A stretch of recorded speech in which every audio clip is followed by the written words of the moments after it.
Hello. Hi everyone. तो कैसे आप सभी लोग। तो हमने एक श्रृंखला प्रारंभ की थी कि जिसमें हम देखें कि किस तरह से जो हमारे पीवाईक्यूज जो होते हैं उनको हम सॉल्व करेंगे। सही तरीका उनका सॉल्व करने का क्या होना चाहिए जिससे हमारे एग्ज़ाम में जो दो तीन क्वेश्चन जो गलत हो जाते हैं वो गलत ना हो और हमारा जो पेपर है वो क्लियर हो जाए। तो इसी श्रृंखला में आज हम आगे बातचीत करेंगे। अब तक की क्लासेस आपको कैसी लगी आप ये ज़रूर बताना कमेंट करके, और मेरे चैनल को ज़्यादा से ज़्यादा सब्सक्राइब करना, इस वीडियो को लाइक करना, वीडियो को लास्ट तक ज़रूर देखना। कल लास्ट वीडियो में जैसे मैंने आपको बताया था कि अगर आपको लगे कि ये लेंथी वीडियो है तो आप इसको डबल स्पीड में देख लेना। बस आपको सरसरी निगाह से देखना है जिससे कि कुछ एक दो पॉइंट हमारे दिमाग में आ जाए और हम जो गलतियां करते हैं वो गलतियां हमसे ना हों। बस यही एक मकसद है हमारा। और बाकी चलिए आज की वीडियो में देखें कि क्या कुछ होता है, क्या हमें नई बातें देखने को मिलती है। कुछ बेनिफिट हो तो कमेंट करके ज़रूर बताना और अपने दोस्तों को भी ज़रूर शेयर करना। तो कल हमने जो क्वेश्चन किए थे आज उनसे आगे देखेंगे। तो आज का जो पहला क्वेश्चन है वो है कि बरनी के अनुसार सैन्य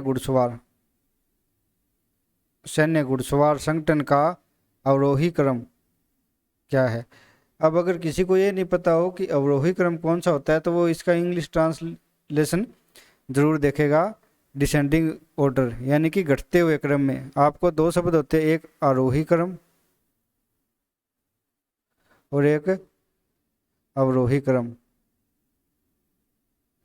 अगर इन दोनों शब्दों में किसी को भी कन्फ्यूजन रहता है, किसी भी बच्चे को कन्फ्यूजन होता है कि घटते क्रम में पूछा है बढ़ते क्रम में पूछा है, तो वो एंड टू एंड उसका इंग्लिश वर्जन जरूर देखें कि उसने क्या लिखा है, इंक्रीजिंग लिखा है या डिक्रीजिंग लिखा है। डिक्रीज या डिसेंडिंग इसका मतलब एक ही होता है, यानी कि घटते हुए क्रम में, घटते हुए क्रम में।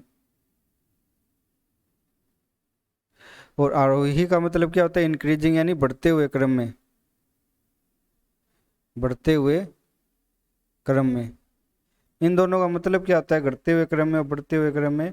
यानी कि जब बढ़ते हुए क्रम में लिखते हैं तो वो लिखते हैं छोटे से बड़ा, छोटे से बड़ा, छोटे से बड़ा, छोटे से बड़ा, छोटे से बड़ा। ये क्या हो गया आपका आरोही क्रम या इंक्रीजिंग जो ऑर्डर है वो हो गया, बढ़ता हुआ क्रम।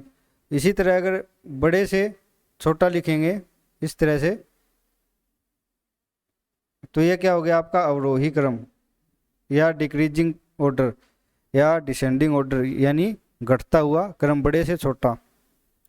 तो इसमें क्या दे रखा है कि ये जो सैन्य घुड़सवार है इसमें जो पद होते हैं वो उन पदों के नाम दे रखे हैं, सरखेल, सिपहसालार, अमीर और मलिक। आज भी जो सेना प्रशासन या पुलिस प्रशासन या किसी भी डिपार्टमेंट में ले लेंगे तो पदों का एक क्रम होता है कि ऊपर कौन होगा, ऊपर ऊपर वाले पद को क्या बोलेंगे, नीचे वाले पद को क्या बोलेंगे, इस तरह से क्रम होता है। तो उसी तरह क्रम उस समय भी हुआ करता था।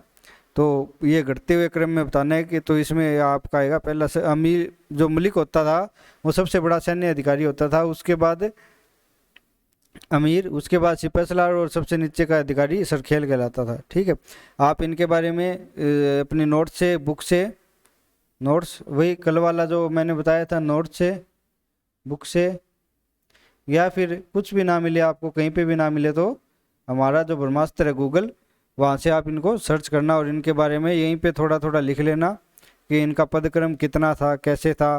और बरनी बरनी के बारे में आप पढ़ लेना, बरनी के बारे में आपको भी पढ़ना है, रिवीजन करना है पूरी बरनी के बारे में, जीवनी और इसने कौन कौन सी बुक लिखी थी, इन बुक के बारे अंदर क्या कुछ दे रखा है वो सब कुछ आपको देखना है। ठीक है, अब अगला है सल्तनत कालीन इतलाक क्या था। इतलाक किसको बोलते हैं। तो जैसे कि मैं पिछली कक्षाओं में भी बताता आ रहा हूँ कि आपको प्राचीन और मध्यकाल, इन दो टाइम पीरियड के आपके जितनी भी टर्मिनोलॉजी है, टर्मिनोलॉजी प्लस में इनके जो अधिकारीगण है, अधिकारी कि इस अधिकारी का क्या कार्य था, इस अधिकारी को क्या बोला जाता था, इस तरह क्वेश्चन है। ये दोनों चीज़ आपको तैयार करनी है अच्छे से, इसमें किसी भी प्रकार की किंतु परंतु नहीं होनी चाहिए। एक पेज में लिख लेना आपके सामने, जहाँ पर आप सबसे अधिक ज़्यादा बैठते हो, सबसे ज़्यादा टाइम स्पेंड करते हो। आप दिन में देखते जाओगे, कंपेयर होता जाएगा तो आपको जल्दी याद होंगे। ठीक है, तो शाही घुड़सवारों को धन आदेश पत्र, इंग्लिश में भी देख लेना, money demand letter to royal horseman. ठीक है, अब बाकी जो बच गए 3 स्टेटमेंट बच गए, ये है कि खालसा भूमि से लगान वसूली का आदेश पत्र, घुड़सवारों को अतिरिक्त घोड़े रखने की अनुमति पत्र, सुल्तान और प्रांतीय शासकों के मध्य पत्र व्यवहार। तो इन तीनों को भी क्या बोला जाता था, इनका स्पेसिफिक जो नाम, जैसे शाही घुड़सवारों को धन आदेश के लिए पत्र देना, पत्र व्यवहार जो होता था उसको इतलाक बोलते हैं, तो उसी प्रकार इन तीनों क्या बोलते हैं वो आप अपने नोट्स में देखना। अगर नोट्स में आपको नहीं मिले तो गूगल सर्च करना और अपने नोट्स को क्या कर लेना, अपडेट कर लेना, वहीं पे आपका नोट्स पूरा का पूरा कंप्लीट हो जाएगा। ठीक है, अब है फतेहपुर सिकरी। नेक्स्ट क्वेश्चन, फतेहपुर सिकरी के भवनों में निर्माण क्रम में अंतिम संरचना कौन सी थी?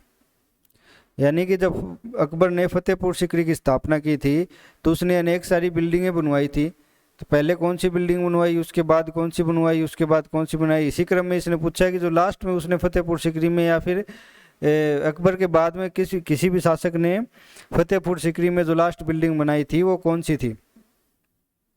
ठीक है, मुगल शासकों ने कौन सी लास्ट बिल्डिंग बनाई थी फतेहपुर सिकरी में, ये पूछा है। तो सहारसुक, आप फतेहपुर सिकरी के बारे में रिवाइज करना, फतेहपुर सिकरी के अच्छे से रिवाइज करना, क्योंकि फतेहपुर सिकरी को किसने बसाया था आपको सबको पता ही होगा कि अकबर ने बसाया था। और अकबर एक मुगल एम्पायर का महत्वपूर्ण शासक है, और हम जब इतिहास पढ़ते हैं तो उस इतिहास में भी अकबर एक महत्वपूर्ण टॉपिक होता है, उससे बहुत सारे क्वेश्चन आते हैं। लास्ट वीडियो में भी आपने कई क्वेश्चन देखे होंगे, तो अब भी आप कई क्वेश्चन देखेंगे, तो इस तरह के क्वेश्चन जो है वो काफ़ी ज़्यादा आते हैं। तो आप अपने नोट्स को साथ ही साथ अपडेट भी करते जाना, जो भी आपको कमी लगे कि यार ये मेरे नोट्स में नहीं है, तो प्रीवियस ईयर क्वेश्चन देखने का फ़ायदा क्या है, यही फ़ायदा है कि हम अपने नोट्स को अपडेट कर सकते हैं, उसमें नई चीज़ ऐड कर सकते हैं। क्योंकि इतिहास इतना बड़ा हमारा सब्जेक्ट हो जाता है कि कोई ना कोई किसी न किसी नोट्स में कुछ ना कुछ छूट ही जाएगा हमारा, तो ये उसी लिए है। तो नेक्स्ट क्वेश्चन है कि किस सुल्तान ने स्वयं को अपनी मुद्रा पर सिकंदर द्वितीय अंकित करवाया था? तो यह था अलाउद्दीन खिलजी। तो अलाउद्दीन खिलजी के बारे में आपने पढ़ा तो इतना ये बात अवश्य ही पढ़ी होगी कि वो सिकंदर द्वितीय बनना चाहता था, जैसे वो सिकंदर से बहुत ज़्यादा प्रभावित था।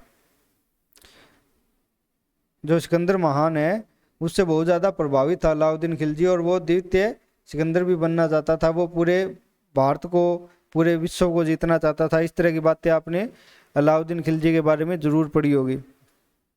तो उसी ने सिकंदर द्वितीय जो है वो सिक्कों पर अपनी अंकित करवाया था कि वो स्वयं को सिकंदर मानता था।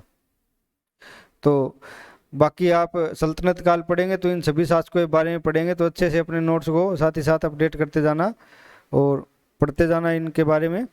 अलाउद्दीन खिलजी, इल्तुतमिश, मोहम्मद बिन तुगलक, मुबारक शाह खिलजी। अब ये है राधा वल्लभ संप्रदाय। राधा वल्लभ संप्रदाय किसकी शाखा थी?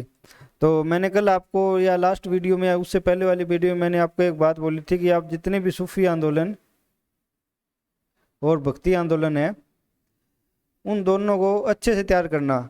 ये जो संप्रदाय राधा वल्लभ संप्रदाय किससे संबंधित है? भक्ति आंदोलन से संबंधित है। ठीक है, किस शाखा से है? तो ये सनकादी शाखा है। तो आप इनके चैतन्य के बारे में, श्री के बारे में, रुद्र के बारे में और सनकादी के बारे में, इनके बारे में आप अपने नोट्स से पढ़ना। नोट्स में ना मिले तो जो भी आप अपनी स्टैंडर्ड बुक पढ़ रहे हो उन बुक से पढ़ना। अगर कहीं पे भी ना मिले, आपके पास जो भी मटेरियल अवेलेबल है उसमें ना हो, तो हमारा जो ब्रह्मास्त्र है गूगल, उससे आप कर लेना। ठीक है, लेकिन ये करने ज़रूर है। मैं बार बार हर क्वेश्चन में ये बात बताता हूँ ताकि आप भूल ना जाएं।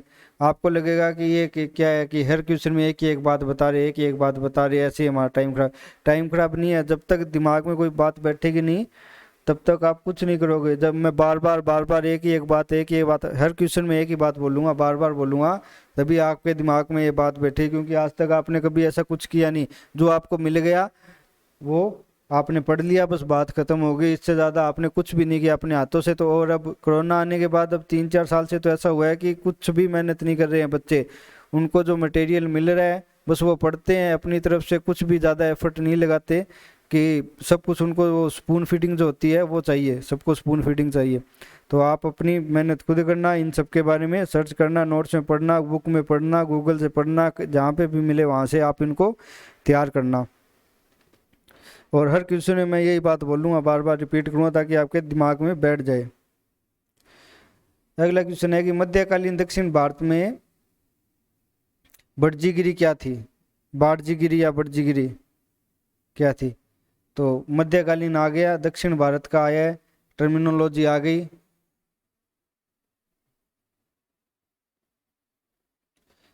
कि ये क्या थी? तो गुरिल्ला युद्ध पत्ती,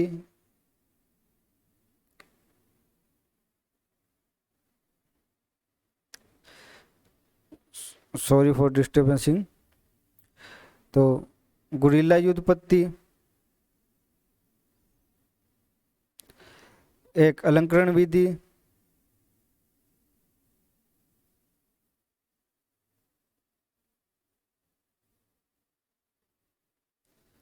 या फिर व्यापार पत्ती, या बर्तन निर्माण की विधि।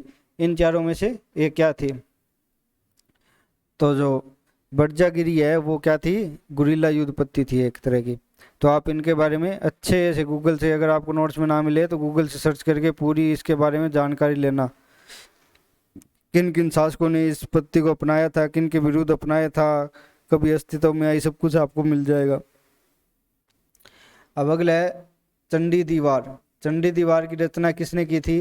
गुरु नानक देव ने, गुरु अर्जुन देव ने, गुरु तेग बहादुर जी ने और गुरु गोविंद सिंह जी ने।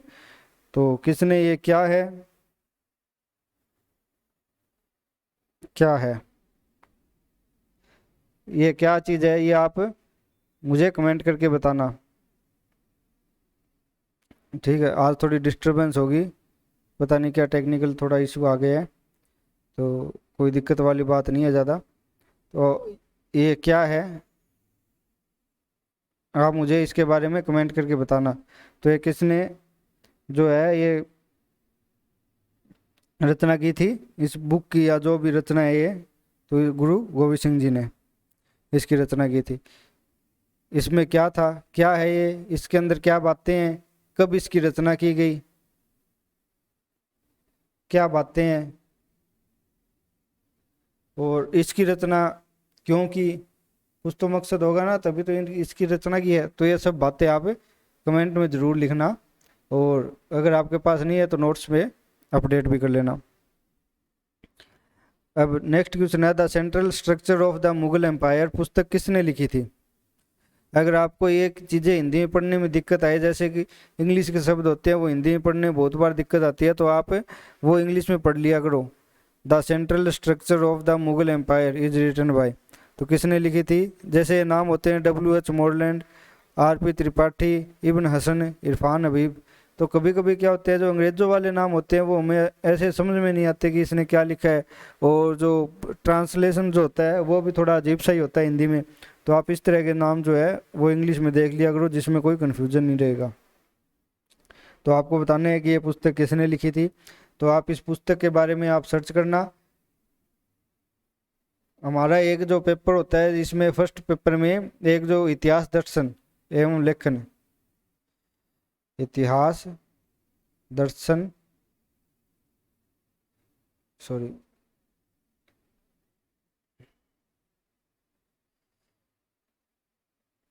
एक हमारा टॉपिक होता है इतिहास दर्शन एवं लेखन।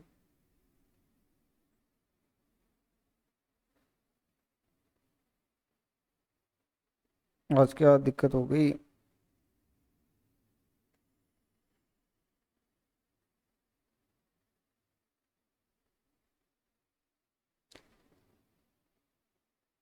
इतिहास दर्शन एवं लेखन। इससे लगभग कितने क्वेश्चन आते हैं? 50 क्वेश्चन आते हैं। इस ये आपको अच्छे से तैयार करना है। इसमें इसी तरह के आएंगे, आपको बुक दे रखी है, राइटर के बारे में सब कुछ जानना है, इतिहास दर्शन के बारे में, जो हिस्ट्री की फिलोसफी और जो हिस्ट्रियोग्राफी है उसको आपको देखना है। तो ये इसका आंसर होगा इब्न हसन, बुक के बारे में। अगला है, किस मुगल शासक ने वैष्णव सत्य गोसाई जदरूप से भेंट की थी? तो ये शासक था जहांगीर। जहांगीर ने इनसे भेंट की थी। तो आप इनके बारे में सर्च करना, देखना इनके बारे में कि ये कौन था। मैं आपको सारे के सारे आंसर करवा भी सकता हूँ, मेरे पास अवेलेबल है, लेकिन मैं आपको करवाऊंगा नहीं। वही बात हो जाएगी स्पून फीडिंग वाली कि आपको सब कुछ सब कुछ लिखा हुआ मिल जाएगा, सब कुछ तैयार मिलेगा, आप मेहनत करोगे नहीं, वहाँ से आएगा नहीं। फिर आप सभी टीचरों को गाली निकालते हो कि आपसे पढ़ाई हुई कुछ आया नहीं, क्योंकि आपको खुद को मेहनत करनी होती नहीं है। तो आप इनके बारे में नोट से, बुक से, जहाँ से भी आपको मिले, नोट्स, बुक, जो भी आपको मटेरियल मिले या गूगल से, आप वहीं से इनके बारे में देख लेना। अब है कि नामगर निम्न में से किस संत से संबंधित है? शंकरदेव, तुकाराम, नरसिंह मेहता और दादू। तो ये थे शंकरदेव जी से संबंधित है। अब आप शंकर जी के बारे में पूरा अच्छे से डिटेल से पढ़ना, तुकाराम जी के बारे में पढ़ना, नरसिंह मेहता जी के बारे में पढ़ना, और दादू जो है उनके बारे में पढ़ना कि इनका जन्म कब हुआ था, इनकी जीवनी के बारे में पढ़ लिया, इनकी जो कोई अगर बुक वगैरह या इन्होंने कुछ किया है, रचना किसी चीज़ की, किसी प्रकार की कृति का निर्माण किया है, तो उनके बारे में आप डिटेल से तैयार करना इनको। अब अगला क्वेश्चन है, निम्नलिखित में से दक्षिण भारत के किस किले ने मुगलों ने 8 वर्षों तक घेरे रखा? कोंडना का किला, तोरण का किला, शिवनेरी का किला और जिंजी का किला। तो आपको इनमें से बताना है। तो ये था जिंजी का किला। आप इन किलों के बारे में देखना, और ये भी देखना जो ये क्वेश्चन दे रखा है 81 कि 8 वर्षों तक घेरे रखा, तो ये किस शासक ने घेरा था? किस शासक ने घेरा था, किस टाइम पीरियड में, कब घेरा था, और इसके समय जो दक्षिण भारत में जो इस किले पे किसका आधिपत्य था, इसके समय दक्षिण भारत में शासक कौन था? ठीक है, और किस शासक ने इसको घेरा था, ये सभी आप यहाँ पे यहीं पे एक दो लाइनों में लिख लेना, आपके नोट्स अपडेट होते जाएंगे साथ ही साथ में। अब निम्नलिखित में कौन सा इतिहासकार वामपंथी इतिहासकार है? बिल्कुल आपको पता होना चाहिए। जितने भी, जब हम इतिहास लेखन पढ़ते हैं या इतिहास दर्शन के बारे में पढ़ते हैं, तो हम सबसे पहले यही पढ़ते हैं कि इतिहासकार जो है उनको कितने भागों में बांटा गया है, इतिहासकारों को बांटा गया है। उन इतिहासकारों में कौन कौन से इतिहासकार किस टाइप के हैं वो आपको पढ़ने हैं। इनका सबसे अच्छा याद करने का तरीका ये है कि सबको एक जगह लिखो। आप A4 साइज पेज लेना या कोई भी बड़ा चार्ट लेना, उसमें इस तरह से लिखना, जैसे ये बना दिया, यहाँ पे लिख दिया वामपंथी, दक्षिणपंथी, सबअल्टरन, इस तरह से इतिहासकार वो लिख दिए, उसके नीचे इतिहासकारों के नाम लिख दिया, तो आपको याद रहेंगे। जब आप कंपेयर करके किसी चीज़ को पढ़ते हो तो उसमें आपको ज़्यादा बेनिफिट रहता है, याद ज़्यादा रहते हैं। अगर आपने डायरेक्ट पढ़ा तो कम याद रहेगा, याद रहता है उसमें। मैं ये नहीं बोलता कि उसमें कोई बेनिफिट नहीं होता, लेकिन कंपेयर करने से आपको ज़्यादा याद होगा। ठीक है, अब ये देखो, ये आ गया, निम्नलिखित में से कौन सा सब अल्टरन ग्रुप का सदस्य नहीं है? इसको आप गौर से पढ़ना। अब हम जल्दी जल्दी में यहाँ तक, जैसे अब तो मैं आपको धीरे धीरे क्वेश्चन करवा रहा हूँ। एग्जाम टाइम में इतना टाइम ऐसे तो करेंगे नहीं, वो तो पूरा पेपर एक साथ करना, तो लास्ट तक आएंगे, 20 तक आएंगे, तो हम क्या करते हैं, लगते हैं कि क्वेश्चन को बस फटाफट पढ़ा और कर दिया। अब ये क्वेश्चन डायरेक्ट पढ़े, निम्नलिखित कौन सा सब अल्टरन ग्रुप का सदस्य है? नहीं, हमारी नज़रों के सामने ही नहीं आएगा। ठीक है, तो इस तरह के क्वेश्चन हमें 2 बार पढ़ने हैं कि इसने पूछा है सदस्य है या नहीं है, कौन सा पूछा है। तो बहुत बार ऐसे क्वेश्चन गलत हो जाते हैं। ठीक है, तो इस चीज़ का आपको खास विशेष तौर पर ध्यान रखना है। जब स्टार्टिंग में तो क्या होता है कि हम ध्यान से पढ़ लेते हैं, लेकिन जैसे जैसे टाइम में ख़त्म होता जाता है, एक माइंड पे प्रेशर आता है कि अब हमारे पास टाइम कम बचा है, क्वेश्चन हमें करने हैं, फिर इसको फिर से भी एक बार क्वेश्चन को देखना है, उसमें जो बच गए उनको भी करना है, तो बहुत ज़्यादा प्रेशर होता है। और उसी प्रेशर में हम इस तरह की जो छोटी छोटी गलतियाँ वो कर देते हैं, कौन सा नहीं है कौन सा है, इस तरह हम ध्यान नहीं देते। अब निम्नलिखित में से कौन सा इतिहासकार इतिहास के उपनिवेशवादी संप्रदाय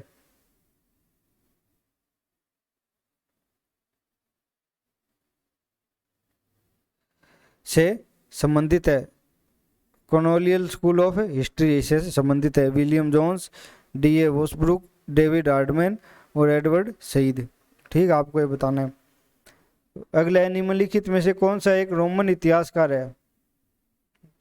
लिवी, थ्यूसिडाइजिस, पोलिबियस, जेनोफ्रोन। तो आप एक काम और करना, जैसे वो मैंने अभी बताई थी ना, इस तरह से आप कंपेयर करके लिखना। तो जहाँ पे भी आप इतिहासकार का नाम लिखे उसके नीचे या उसके साइड में वो कहाँ से है, जैसे पेरिस से है या फिर इटली से है या फिर जर्मनी से है, कहीं से जहाँ से वो होगा वहाँ का आप उसका लिख लेना ओरिजिन कि ये इतिहासकार यहाँ से है। ठीक है, आपके इस तरह से 2 क्वेश्चन तैयार हो जाएंगे। एक तो आपको इतिहासकारों में पता चल जाएगा कि कौन सा इतिहासकार किस प्रकार का इतिहासकार है और वो कहाँ से है। ठीक है, तो आज कुछ थोड़ी टेक्निकल इश्यूज आ रहे हैं काफ़ी ज़्यादा, तो आज की क्लास बस यहीं तक करते हैं। बाकी की जो चर्चाएं हैं वो कल करेंगे। जो मैंने आपको बताया है वो आप अच्छे से तैयार करना, वैसे वैसे करना। ज़्यादा इसमें क्लास में माथापच्ची वाली बात है नहीं, क्योंकि हम बस वही कर रहे हैं कि जो हमारी गलतियाँ होती है वो गलतियाँ ना हो या फिर वो गलतियाँ कम से कम हो। अगर अभी तक हम 10 क्वेश्चन कर रहे थे तो अब ऐसा हो कि सिर्फ 2 ही क्वेश्चन में इस प्रकार की गलतियाँ हो। ठीक है,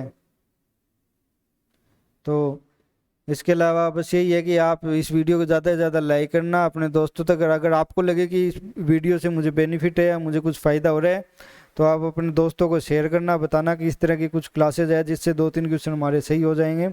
और चैनल को सब्सक्राइब भी कर लेना। थैंक यू, आज की क्लास यहीं तक, बाय।